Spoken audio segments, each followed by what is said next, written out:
is unable to penetrate the density of their mammalian senses, they can't be reached. They're defective seeds. Ladies and gentlemen, she's talking about you and me, those of us who worship the Lord Jesus Christ. Now, as we approach the quantum shift from creature human to co-creative human, the destructive one-fourth must be eliminated from the social body. Fortunately, you, dearly beloveds, are not responsible for this act. We are. We are in charge of God's selection process for planet Earth. He selects, we destroy, for we are the riders of the pale horse, death. Let's go on and just point out that this is a book written in about 1900 by Rudyard Kipling, and all of his books at that time had the swastika on the front. Remember, he wrote the eulogy to Cecil Rhodes. Of course, he himself was involved in the occult. That's an occult symbol. That's why Adolf Hitler used the swastika, because it was an occult symbol. Of course, Harry Truman, who gave China and Eastern Europe to the communists, was a 33rd degree Mason. Winston Churchill, who insisted on the invasion of Gallipoli and of North Africa to create the carnage that would justify a world government, was a Druid, entered the Druids in 1908, was a 3rd degree Mason, and that's why he got along so well with FDR. J. Edgar Hoover, who was in office. It didn't really matter whether the Democrats or Republicans were there. He was always in office. He was a 33rd degree Mason. That's how you get ahead in government. Let me take you to the material I gave you a little earlier from the Lucis Trust. And you remember I showed you this page before where they were talking about meditation letting in the light. Well, now you can know what the light is. Light is Lucifer. Let's go down to the second Roman numeral, alignment. We project a light of lighted energy towards the spiritual hierarchy of the planet and the planetary heart, the great ashram of Sanat Kumara. Who is Sanat Kumara? We'll just change the letters around. It's Satan, of course. I mean, they're so openly and so blatant about it, but most people don't understand. Where does communism fit in this whole scenario? Well, Reverend Richard Wurmbrand was a Protestant minister living in Romania. He was arrested, put in prison, and tortured for 14 years to break his faith. Many of the ministers who were with him, of course, eventually broke. Many of them died in prison. When he finally got out of prison, he couldn't understand why they didn't just put him in prison. Why did they want to break his faith? And so he began to study Karl Marx. And, of course, what he found out that Karl Marx, contrary to everything you've ever been led to believe, was not an atheist. And Karl Marx did not believe in socialism and communism. He was a Satanist, and he realized that socialism would destroy Western Christian civilization, which he hated. And that's why he embraced it, as did Proudhon and Bakunin and all of the other leading socialists at that time. They weren't socialists. They embraced socialism to destroy America. Of course, here you'll see the emblem of the Trilateral Commission. You look very closely, you'll three sixes joined together by an upside-down broken cross. The Trilateral Commission, created by David Rockefeller and Zygmunt Brzezinski. We started our discussion today with a poem from James Russell Lowell. And I want to give you the full text of that because it really lays out what this battle is all about. Once to every man and nation comes the moment to decide. In that strife of truth with falsehood for the good or evil side.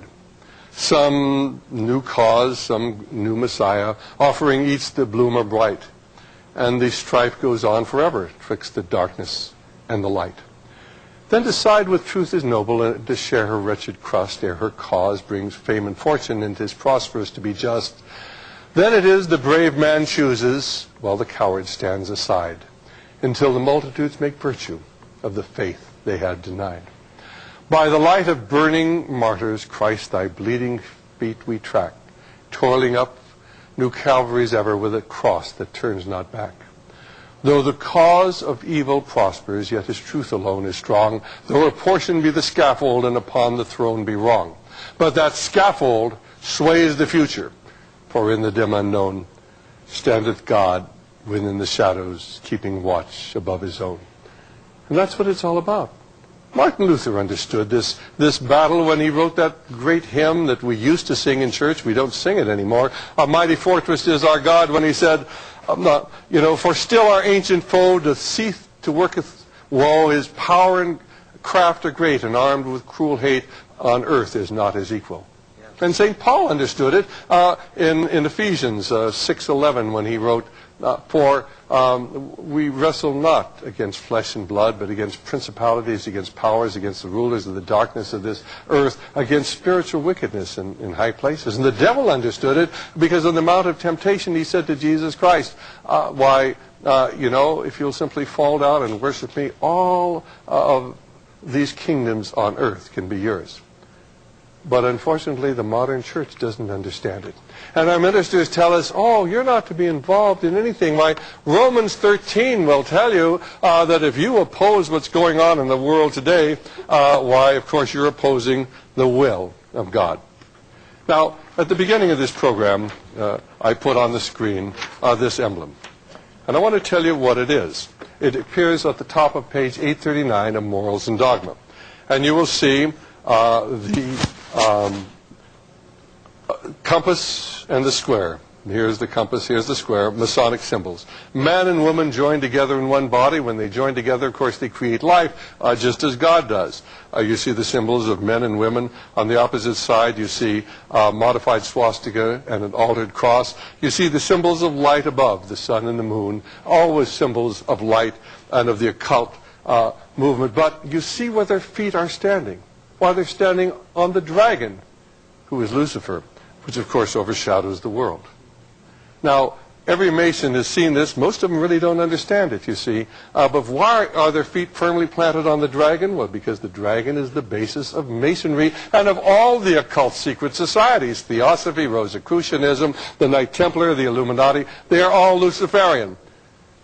And yet most people would look at that and never understand. Because, you see, throughout all history, these secret societies have been used to demonstrate the existence of the Luciferian movement, which dates back to the Garden of Eden, and time again throughout history, we see it being played out in Cain and rebellion against God because he didn't like God's commandment that there had to be a blood sacrificed, and so he kills Abel.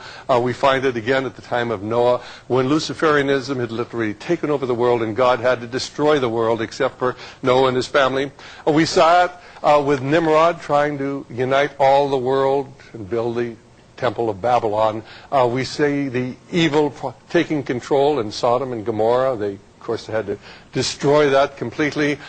You hear that Joshua was told he was to kill everyone in Jericho. Why?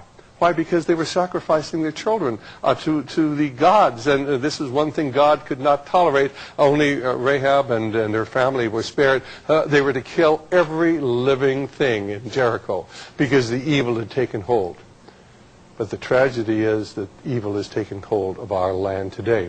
And America is being used to push this world government on all the rest of the world. This is what Desert Storm was about. This is what Kosovo was about. This is what Vietnam was about. This is what Korea, the First World War, the Second World War, all to bring about this world government. Well, now you know the secrets that have been concealed for people for so long.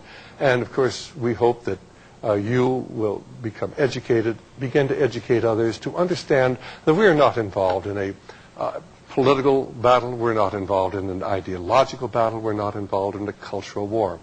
We're involved in a spiritual war that is being fought on a political and ideological and cultural battlefield. And it is our job to be involved and to educate people as to what is happening. It was in 1838 when Abraham Lincoln addressed the Lyceum in Springfield, Illinois, and he said this: "At what point should we expect the approach of danger? By what means should we fortify ourselves against it? Should we expect some transatlantic giant to step the ocean and crush us with a blow? Never. All the armies of Europe and Asia and Africa combined could never by force take a drink from the Ohio or make a mark on the Blue Ridge, not in a trial of 1,000 years. Then at what point should we expect the approach of danger? And I answer, if it ever reaches, it must spring up among us. It can never come from abroad. If destruction be our lot, we ourselves must be its authors and its finishers. As a nation of free men, we shall live on through all time, or die by suicide." And ladies and gentlemen, we're dying by suicide today. Let me close with that quotation which is engraved in the marble behind Thomas Jefferson's statue in the Jefferson Memorial in Washington, D.C. "God, who gave us life, gave us liberty. But can the liberty of a nation be secure when the conviction has been forgotten that liberty is the gift of God? I tremble for my country when I reflect that God is just and his justice cannot sleep forever.